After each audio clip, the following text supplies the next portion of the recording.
رحیم د موز لفظي ترجمه هغه مونږ شروع کړې وه. په آخري رکعت کې د تشهد نه وروستو درود ویل پکاري. اللهم صل علی محمد وعلى آل محمد.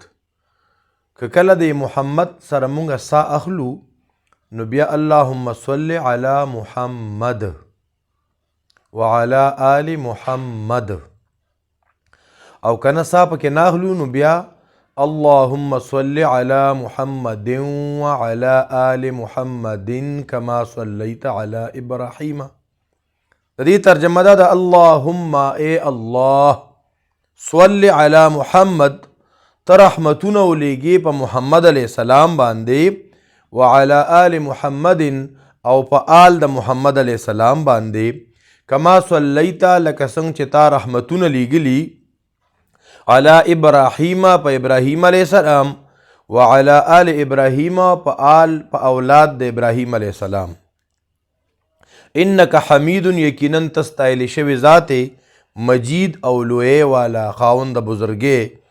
اللهم بارک، یہ اللہ بارک ته برکتونه ولیږي علی محمدin په محمد علیه السلام باندې، وعلى آل محمد او په آل په اولاد د محمد علیه السلام باندې، کما بارکت علی ابراهیم څنګه چې د برکتونه کړیو په ابراهیم علیه السلام، وعلى آل ابراهیم او په اولاد د ابراهیم علیه السلام.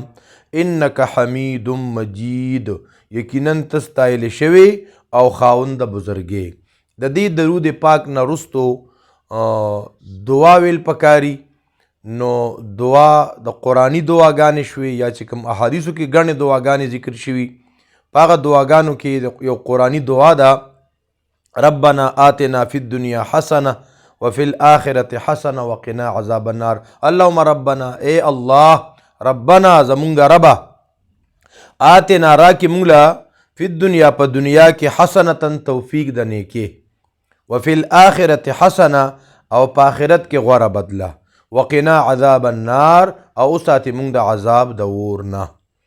چې کله مونږ په آخري رکعت کې دا درود پاک ولوسته نو بیا د دې نه وروستو سلام جار باسل دی. السلام علیکم ورحمت الله، السلام علیکم ورحمت الله. سلام دی پتاسو او د الله رحمتونه دی پتاسو. که سړی ځان ته موسکی نو نیت کې به صرف ملائک راولي، او کنه د جمع سره نو پر نیت کې به د سلام کې امام او خی طرف ته مقتدیان چې کوم د سره په مونځ کې شرکا دي هغه به راولي. بیا وتر دا واجب مونځ دی، دا د ماخوستن د مونځ سره حصه ده. اول د ماسوتن 4 رکعاته فرض دي، نو بیا 2 رکعاته سنت دي، نو بیا 3 رکعاته وتر دي. نو وتر هم د دې عامو منځونو غونته دي. البته په آخري رکعت کې چې کله سړی د قرات نه د فاتحې او سره د یو صورت نه فارغ شي نو الله اکبر به ووایي او غوږونو ته به لاس کی او دعای قنوت به وایي. نو دعای قنوت دا هم په احادیثو مبارکو کې مختلف راغلی دي.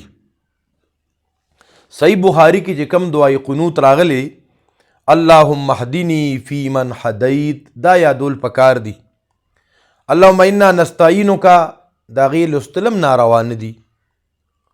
دواړه انسان زده کی نو کله یو وی کله بل وی.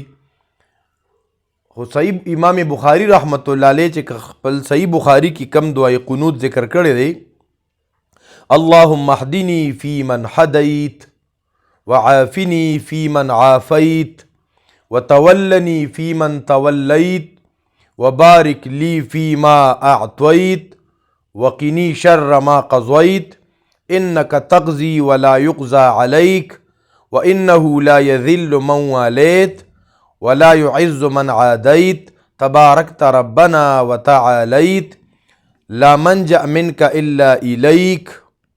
دا دیزه پوری دی.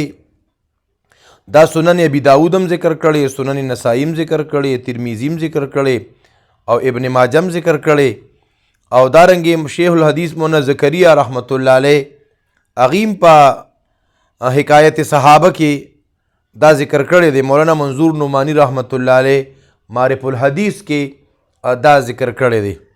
د دې ترجمه او ورپسې چې کوم د اللهم انا نستعینک مونږ وایو، د دې ترجمه انشاءالله بل درس کې